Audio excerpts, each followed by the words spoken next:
Il s'appelait Élie, pas le prophète de la Bible, mais un homme simple, discret, que la vie avait brisé plus d'une fois.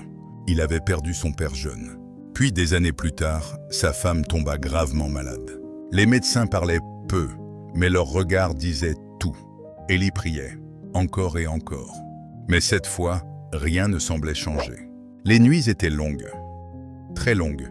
Il s'agenouillait au pied de son lit, parfois sans mots, juste avec des larmes. Et dans le silence, une question revenait sans cesse. « Seigneur, es-tu encore là ?»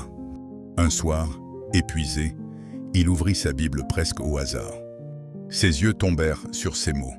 « Ma grâce te suffit, car ma puissance s'accomplit dans la faiblesse. » Ces paroles ne changèrent pas immédiatement sa situation, mais elles changèrent quelque chose en lui.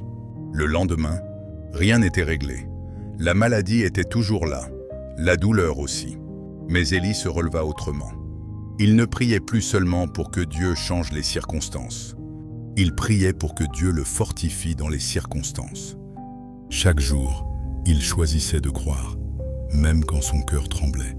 Chaque jour, il disait « Seigneur, même si je ne comprends pas, je sais que tu es bon. » Puis un matin, sans prévenir, sa femme montra des signes d'amélioration.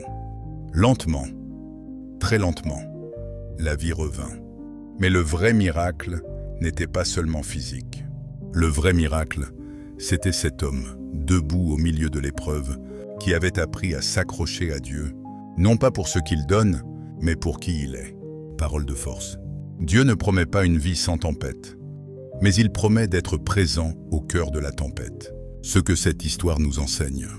Une foi inébranlable, ce n'est pas ne jamais douter. C'est continuer à s'accrocher à Dieu, même quand tout en nous voudrait lâcher.